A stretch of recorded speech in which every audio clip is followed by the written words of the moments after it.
और चलिए बढ़ते आगे। केंद्रीय गृह मंत्री अमित शाह का छत्तीसगढ़ का दौरा है। दंतेवाड़ा में मां दंतेश्वरी के वो दर्शन करेंगे। तो बस्तर पंडु महोत्सव के समापन में वो शामिल होने के लिए पहुंचेंगे और नक्सल प्रभावित 9 जिले के जनप्रतिनिधियों से भी उनकी मुलाकात होगी। तो रायपुर में नक्सल मुक्त भारत के संकल्प पर बैठक भी अमित शाह करने वाले हैं। तो आज केंद्रीय गृह मंत्री अमित शाह का छत्तीसगढ़ का दौरा है और दंतेवाड़ा वो पहुंचेंगे, जहां पर मां दंतेश्वरी के दर्शन करके उनका आशीर्वाद लेंगे। इसके अलावा बस्तर पंडुम महोत्सव जो चल रहा है 3 दिवसीय, ये बस्तर पंडुम महोत्सव था जिसका आगाज हुआ था और आज समापन है। तो इस समापन समारोह में भी वो शामिल होने के लिए पहुंचेंगे। इसके अलावा नक्सल प्रभावित जो 9 जिले हैं वहां के जनप्रतिनिधियों से भी उनकी मुलाकात होगी। और इसी खबर पर ज्यादा जानकारी के साथ हमारे सहयोगी जुल्फिकार अली हमारे साथ जुड़ गए। सीधा हम करू करेंगे। जुल्फिकार, केंद्रीय गृह मंत्री अमित शाह का छत्तीसगढ़ का दौरा है। मिनट टू मिनट कार्यक्रम की बात की जाए तो कितने बजे पहुंचेंगे और क्या क्या उनका कार्यक्रम रहेगा? आपसे कुछ देर बाद केंद्रीय गृह मंत्री अमित शाह रायपुर से रवाना होंगे और जगदलपुर जाएंगे। जगदलपुर से के बाद उनका दंतेवाड़ा जाना है और दंतेवाड़ा में बस्तर पंडु का जो समापन है उस पर शामिल होंगे। तो ऋतु, केंद्रीय गृह मंत्री का दौरा होना ही छत्तीसगढ़ में इस बात के संकेत है कि माओवाद के खिलाफ लड़ाई तेज होगी, क्योंकि इसके पहले भी अगर देखें तो लगातार केंद्रीय गृह मंत्री छत्तीसगढ़ के दौरे पर आते रहे और बस्तर भी जाते रहे हैं। अभी करीब 3 महीने पहले अगर देखा जाए तो बस्तर में बस्तर ओलंपिक का आयोजन किया गया था, जिसके समापन अवसर पर केंद्रीय गृह मंत्री अमित शाह पहुंचे थे और उस दौरान भी नक्सलवाद को लेकर उन्होंने मंच से कहा था। और उससे पहले भी जो डेडलाइन रखी थी कि छत्तीसगढ़ ही नहीं पूरे देश से माओवाद को 31 मार्च 2026 तक खत्म कर दिया जाएगा। तो पिछली बार जब छत्तीसगढ़ पहुंचे थे तो उसके बाद से देखें तो लगातार एंटी नक्सल ऑपरेशन में तेजी आई हो, बड़ी संख्या में माओवादी मारे गए हैं। अब एक बार फिर बस्तर पंडुम के समापन अवसर पर आ रहे हैं। पिछली बार बस्तर ओलंपिक के समापन पर आए थे, तो मतलब साफ है कि वहाँ के लोगों को जो विकास की मुख्य धारा है उससे जोड़ने का उनका मकसद रहा। तो लोग खेल से जुड़े, ये संदेश था। अब बस्तर पंडुम का जो समापन है, जो सरकार का आयोजन था कि बस्तर पंडुम को मनाने का, मतलब कि बस्तर के तीज त्योहारों और वहां पे महोत्सव जैसे उत्सव जैसी स्थितियां निर्मित करना, लोग माओवाद को छोड़कर एक आम जिंदगी जिए, ये तमाम बातें हैं जिसको लेकर केंद्रीय गृह मंत्री अमित शाह का छत्तीसगढ़ दौरा होना अपने आप में एक महत्वपूर्ण है।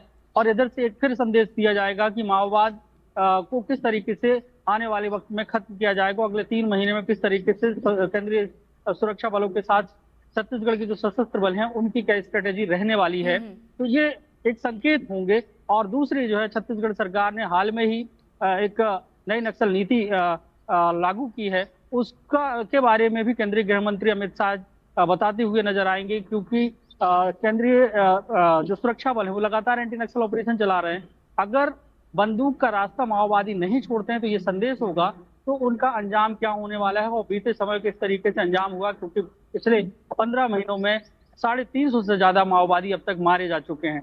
तो आज भी एक नया संदेश बस्तर की जमीन से केंद्रीय गृह मंत्री अमित शाह का होगा माओवाद के खिलाफ। जी। और देखिए जुल्फिकार, ये भी खास बात होगी कि नई नीति को लेकर, जैसा आपने भी जिक्र किया, निगाहें इस पर भी होंगी कि नई नीति को लेकर क्या कुछ इसमें चर्चा की जाती है। नई नीति को लेकर वो उसकी जो खूबियां हैं उसका एक मंच से जिक्र कर सकते हैं। जैसा कि अभी एनडीटीवी ने भी कुछ दिन पहले एक खबर दी थी कि छत्तीसगढ़ की जो नई नक्सल नीति है उसमें क्या क्या प्रावधान है, कि जो माओवादी हैं जिनके ऊपर जितना इनाम है वो राशि उनको तो मिल ही जाएगी, उसके साथ साथ उनको सरकारी नौकरियां भी मिलनी है। सरकार जो है उनको जमीन भी देगी ताकि वो खेती कर सकें। तो जैसे 5 लाख का इनामी है तो उसकी 5 लाख की राशि भी मिलेगी और जो उसके पास हथियार होगा उसके एवज में भी उसको फायदे होंगे। उसके साथ ही सरकारी नौकरी के अलावा 1 हेक्टेयर जमीन भी दी जाएगी। तो कई सारे प्रावधान किए गए हैं कि अगर मुख्य धारा से माओवादी जुड़ना चाहते हैं तो उनको फायदे दिए जाएं, अगर नहीं जुड़ना है तो सरकार की नीति बिल्कुल साफ है कि एनकाउंटर होगा या वो आने वाले वक्त में मारे जाएंगे। तो ये संकेत साफ है कि मार्च 2026 तक माओवाद को खत्म करना है। जिस तेजी से एंटी नक्सल ऑपरेशन अभी चल रहा है उससे तो ये लग रहा है कि हो सकता है कि उसके पहले ही बड़े बड़े माओवादी कैडर के जो लोग हैं वो सरेंडर करेंगे या मारे जाएंगे, क्योंकि अभी तक जो 350 माओवादी मारे गए हैं उसमें बड़ी संख्या में बड़े कैडर के माओवादी भी हैं जो बस्तर के अंदरूनी इलाकों के साथ साथ तेलंगाना और महाराष्ट्र के जो छत्तीसगढ़ बॉर्डर से लगे हुए क्षेत्र है वहां पर सक्रिय रहे हैं। जी चलिए, तो आज का दौरा बेहद ही खास रहेगा, नजरें आप बना रखिएगा जुल्फिकार, आगे भी आपसे अपडेट लेते रहेंगे। फिलहाल बहुत बहुत शुक्रिया आपका तमाम जानकारी के लिए।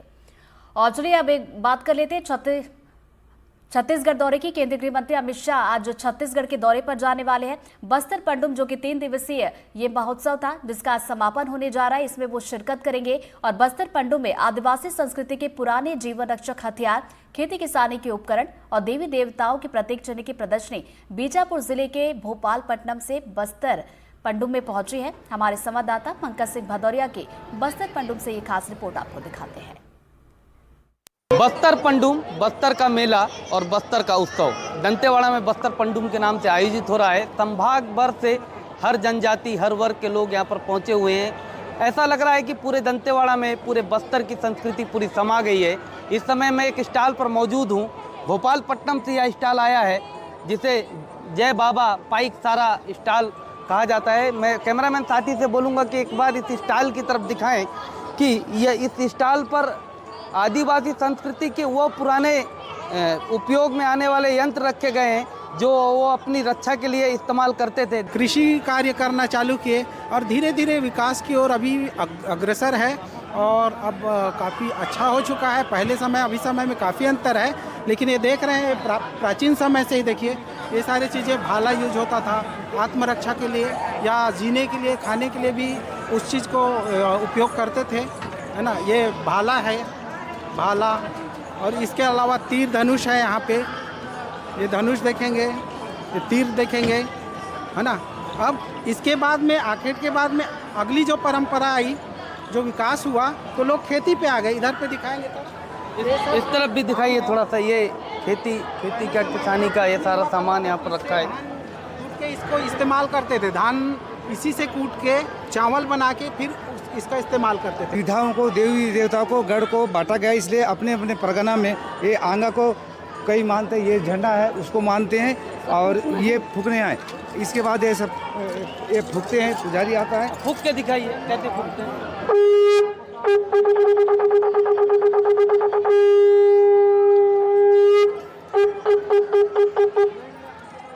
जी, इसके बाद हमारी वेशभूषा है, ये इसके साथ में ये क्या है? ये जो लिखा हुआ है 750 हमारे आदिवासी समाज का, एक गोंडवाना समाज का, गोंडवाना प्रतीक चिन्ह है। आपका धर्म है, ये 750 लिखा गया है। ये सब मोनो बना के हम लोग बताते हैं। झंडा इसमें भी झंडा इसमें है। जब तक ये देव, ये जैसे छड़ी है जो जिसको देव आता है इसको पकड़ते हैं और इसको कोई फूक झाड़ के समय में इससे उतारते हैं। ये देवी को प्रार्थना करते हैं और ये इसको नहाना धोना, पूजा पाठ। कैसा लग रहा है यहाँ पर आने के बाद? कैसा लग रहा है ये आयोजन? आपके सुजन से हम लोग पहले बार बहुत दूर से अंचल से आए हैं।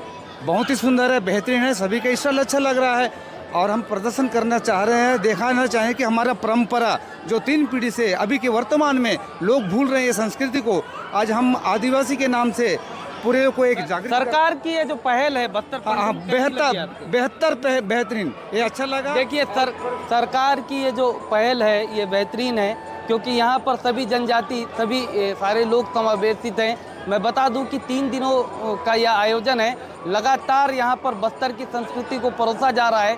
दूर दराज से लोग आ रहे हैं और इस बस्तर पंडुम के उत्साह का आनंद ले रहे हैं। ग्राउंड जीरो से पंकज सिंह भदौरिया, NDTV। इस बीच बिलासपुर से बड़ी खबर, जहां ट्रांसपोर्टर पर जानलेवा हमला हुआ है। सर्जिकल ब्लेड से हमला किया गया, घायल ट्रांसपोर्टर